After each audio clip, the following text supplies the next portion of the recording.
Hello दोस्तों, genius raise coaching मेरे YouTube channel में पुनः आप सबका स्वागत है।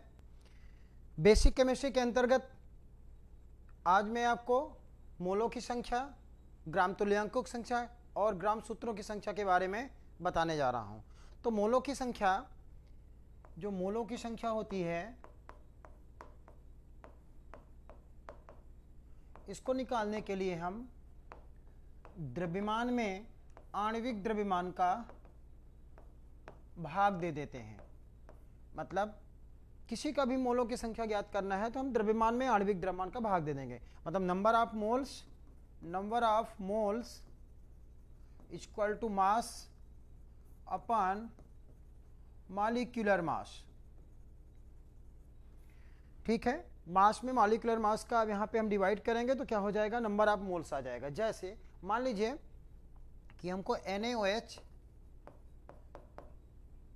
ऐसा लिखा हुआ है 120 ग्राम NaOH के मोलों की संख्या ज्ञात कीजिए।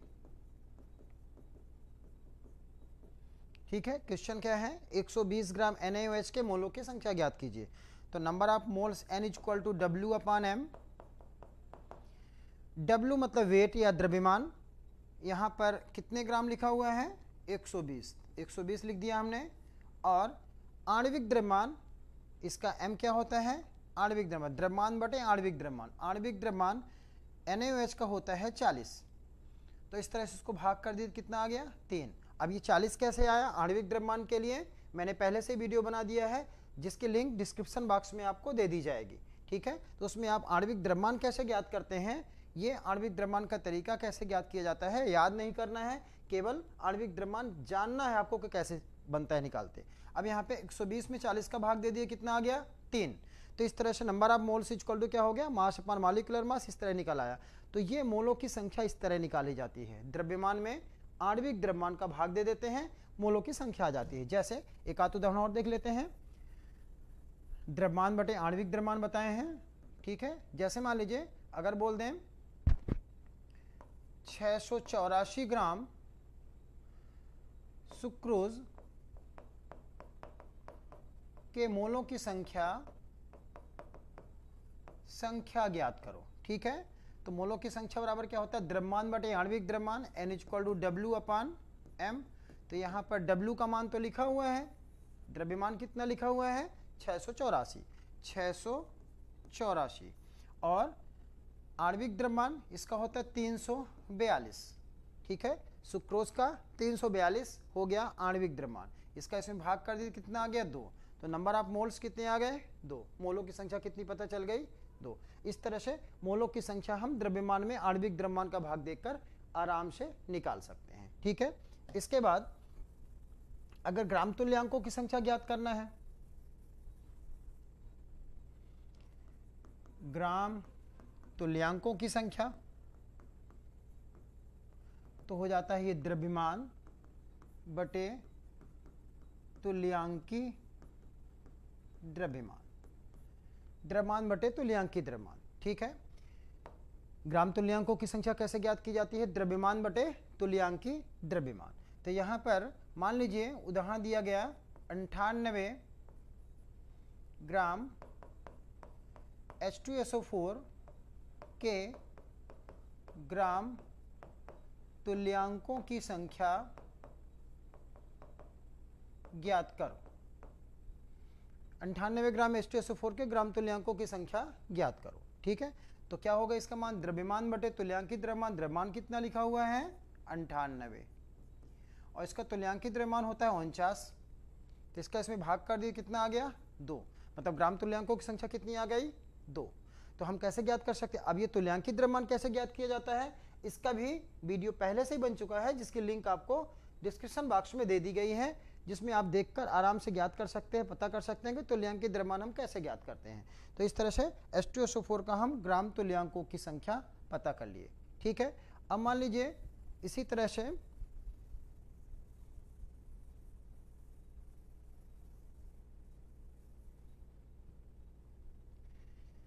सूत्र द्रव्यमान, या ग्राम सूत्रों की संख्या, ग्राम सूत्रों की संख्या कैसे पता करेंगे? ग्राम सूत्रों की संख्या पता करना है तो इसका सूत्र होता है क्या? द्रव्यमान बटे सूत्र द्रव्यमान।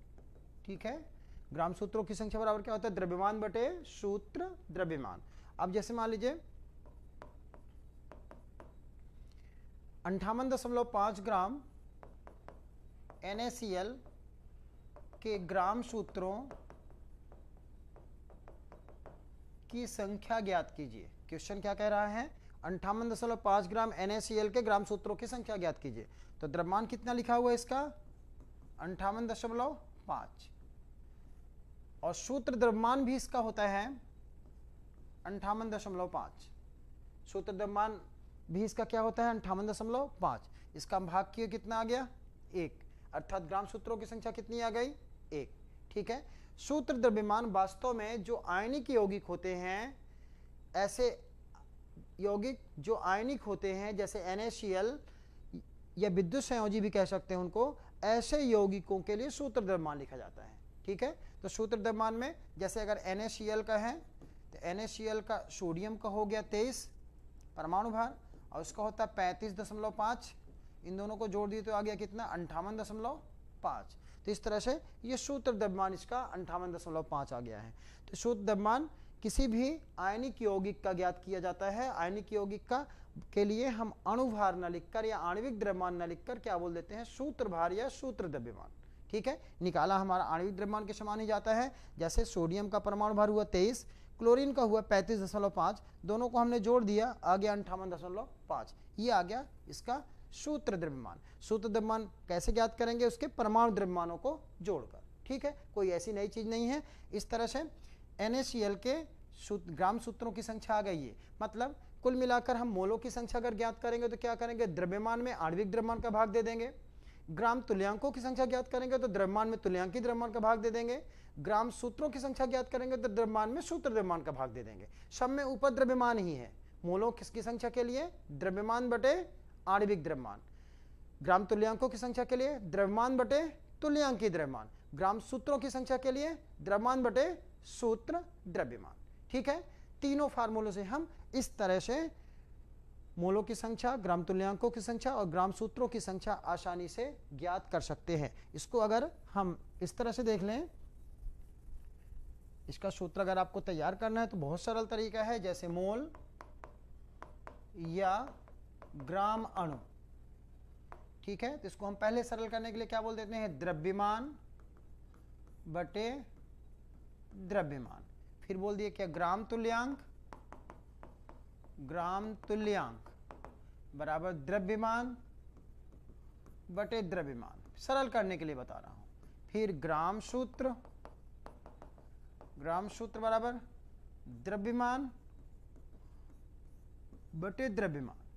ठीक है, अब देखिए यहां पर मोल या ग्राम अणु है तो यहां पे अणु लिखा हुआ है, तो यहां पे लिख दिए हम क्या? अणु। अणु द्रव्यमान या आणविक द्रव्यमान भी कह सकते हैं। यहां क्या लिखा? तुल्यांक, इसी को यहां उतार दीजिए तो क्या हो गया? तुल्यांक अथवा तुल्यांकी। यहां क्या लिखा हुआ? सूत्र, सूत्र को यहां उतार दीजिए, सूत्र। बन गया फार्मूला। पहले हमने क्या किया? द्रव्यमान बटे द्रव्यमान, द्रव्यमान बटे द्रव्यमान, आराम से बन जाएगा। फिर क्या करना है आपको? यहां मोल या ग्राम अणु लिखा तो यहां पे अणु लिख दिए, द्रव्यमान बटे अणु द्रव्यमान या आणविक द्रव्यमान। ग्राम तुल्यांक लिखा तो इस तुल्यांक शब्द को यहां उतार दिए नीचे, तो क्या हो गया? द्रव्यमान बटे तुल्यांकी द्रव्यमान अथवा तुल्यांक द्रव्यमान। यहाँ सूत्र लिखा हुआ तो सूत्र को नीचे लिख दिए, तो द्रव्यमान बटे सूत्र द्रव्यमान। इस तरह से ये तीनों फार्मूले आ सकते हैं और केवल हम द्रव्यमान में आणविक द्रव्यमान का, तुल्यांकी द्रव्यमान के, सूत्र द्रव्यमान का भाग देकर क्रमशः मोलों की संख्या, ग्राम तुल्यांकों की संख्या और ग्राम सूत्रों की संख्या ज्ञात कर सकते हैं। यदि आपको यह वीडियो अच्छा लगा हो तो मेरे वीडियो को शेयर कर सकते हैं, लाइक कर सकते हैं और मेरे चैनल को सब्सक्राइब कर सकते हैं। धन्यवाद।